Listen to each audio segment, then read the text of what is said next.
Good morning. Good morning. It's 3 o'clock a.m. I'm on my way to the gym right now. Same old thing. I was listening to something that was pretty cool this morning, and I'll give you a quick fact. Nike's net worth in 1985 went from $678 million almost overnight to 9.7 billion. Keep something in mind, at 670 something million, you are still 300 plus million away from your first $1 billion. That's simple math. They went from a 670 plus million dollar company to a 9 plus billion dollar company. And they simply had a slogan. And the slogan, and mind you, I'm sharing with you things that I use to empower me on a daily basis. So what I give you is what I use. And they simply built their company to grow at that level on a slogan. Just do it. I remember back then, the poster boy for that slogan was Bo Jackson. Bo Jackson was a Heisman Trophy winner at the University of Auburn. He was drafted to the Oakland Raiders. He was an MVP of the league. He was an MVP of the Super Bowl. He was a Super Bowl winner. He was the spokesperson for Nike's Just Do It campaign. He was a World Series MVP with the Kansas City Royals. He was, at the time, I believe he was the fastest man in the world.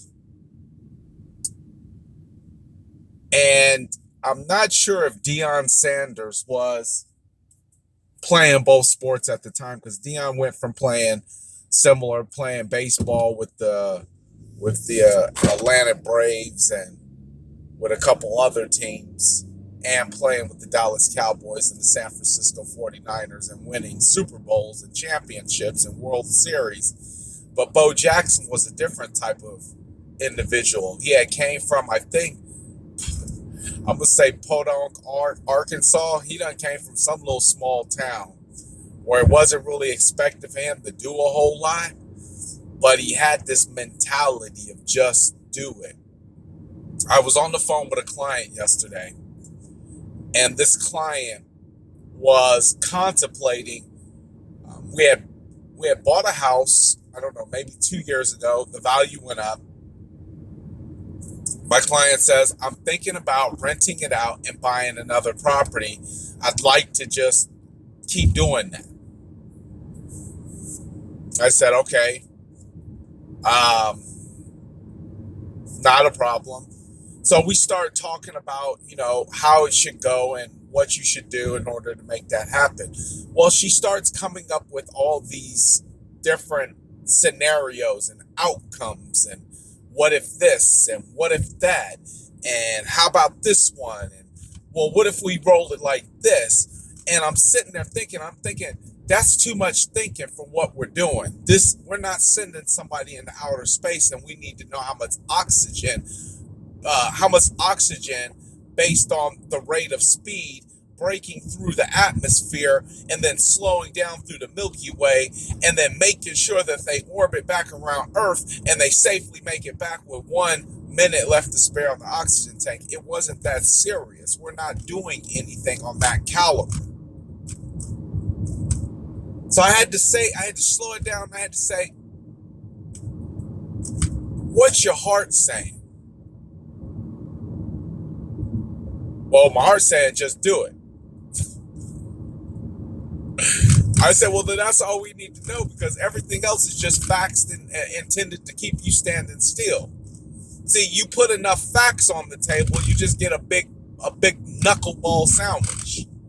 You don't have anything. You just got a bunch of facts. You ain't got no action. You ain't got no plan. You just got a bunch of facts, a bunch of things. I said we have two very key components already put together. One key component. You want to keep this house as a rental.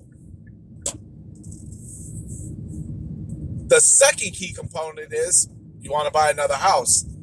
That is the perfect mixture for just doing it.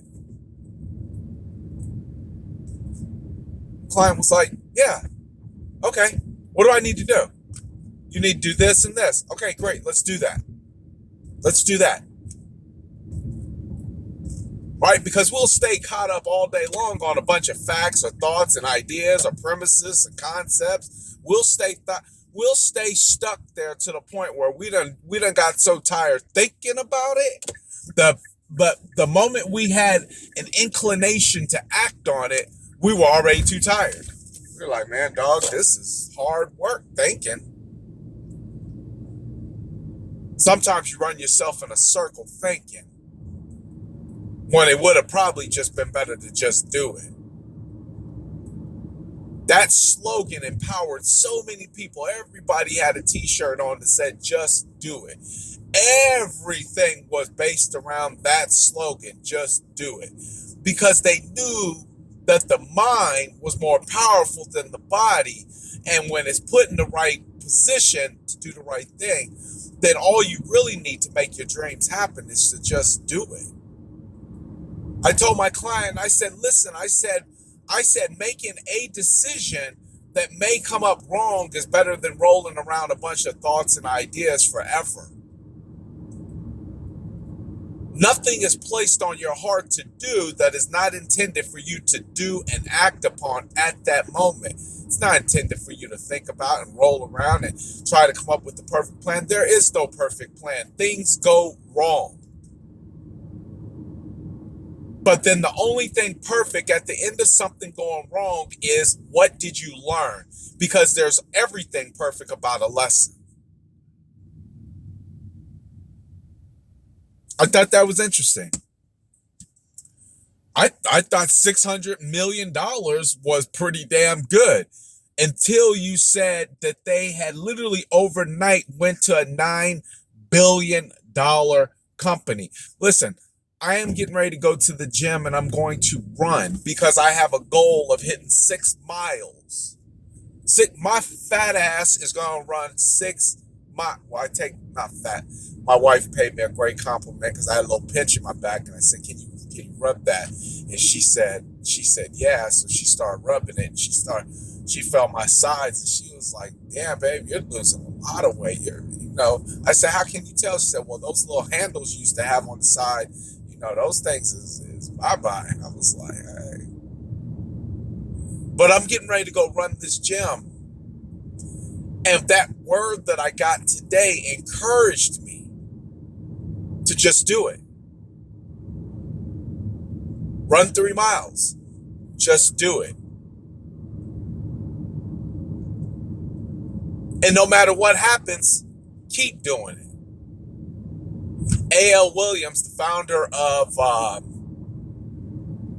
not Herbalife, the founder of, it'll come back in. If you're the one person watching this video wants to know who A.L. Williams is, you can look him up.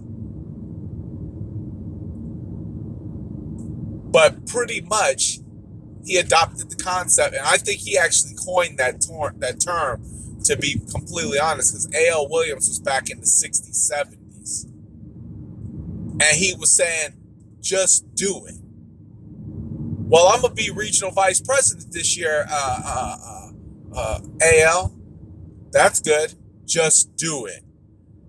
Man, I'm going to really move to the top of this company, A.L. Excellent. Just do it.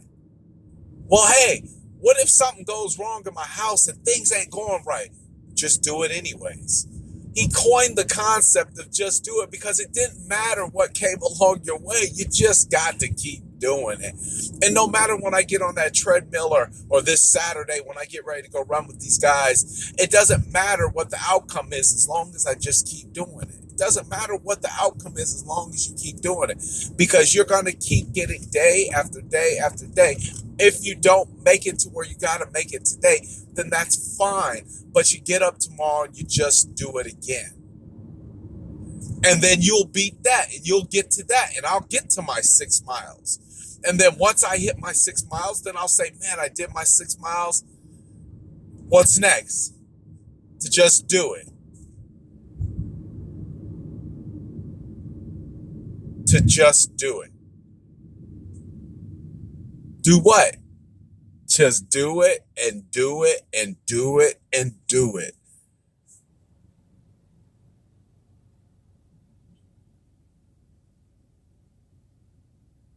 I don't know why people make life so damn complicated. Scared? Scared? Yeah, you scared. Yeah, you scared. You scared to be around the people who are doing it. And you're scared to confront yourself with what you must do. You're scared. That's why you got more excuses than a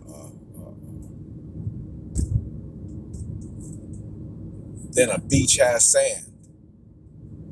You scared. I used to be scared. I'm not scared no more. You know why I'm not scared anymore?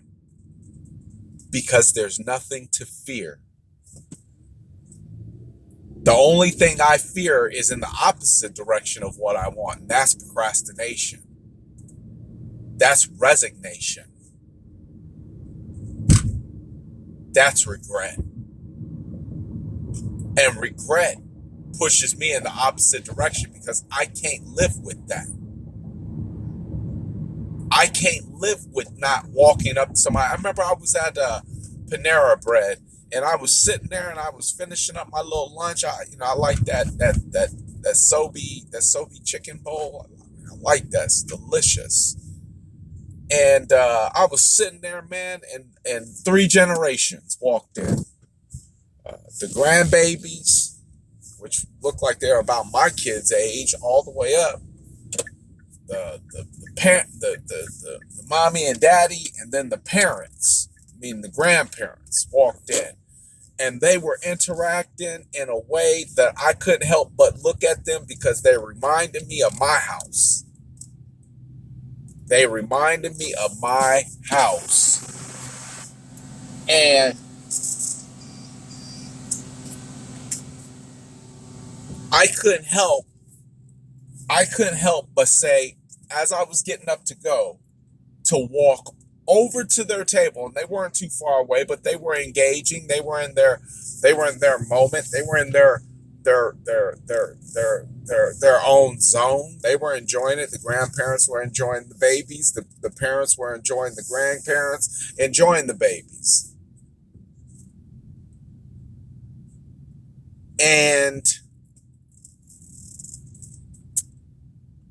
I couldn't help it.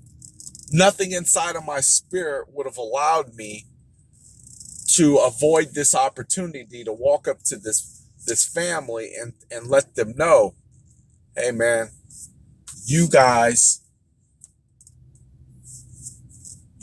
are a beautiful, beautiful, beautiful family. You are very blessed. You guys are very blessed. You're a beautiful family, and I just had to say that to you. Sometimes you got to stop fighting that resistance in you and keep thinking that it could just pass and it doesn't need to be addressed today. It can wait. No, nothing can wait because nothing is promised. So every opportunity that can be taken must be taken at the moment of execution, at the moment of thought. It has to be executed on. There is no option to that. There's no option.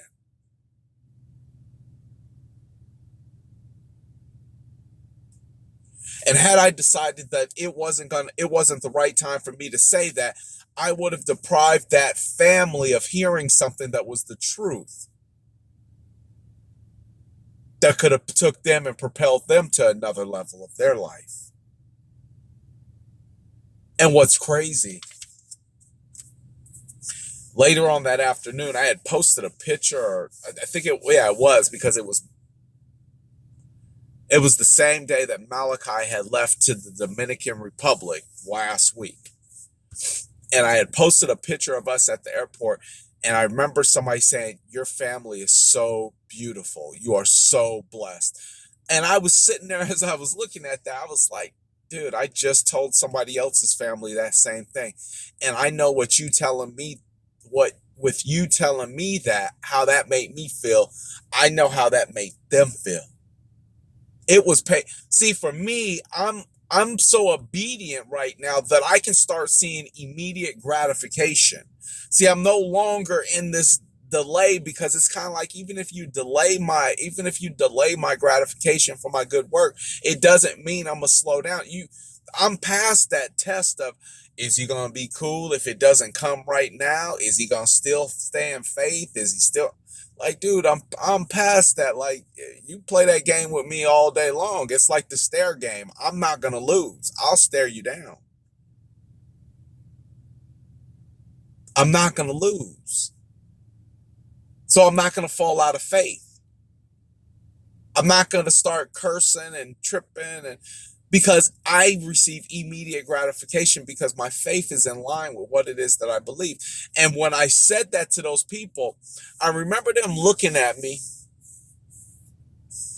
I remember them looking at me, and the men looked at me like, the men looked at, how men look at each other. It's a different thing. Like, I've never seen another man walk up, especially the black man, this grown black man walking up to me talking about blah, blah, blah.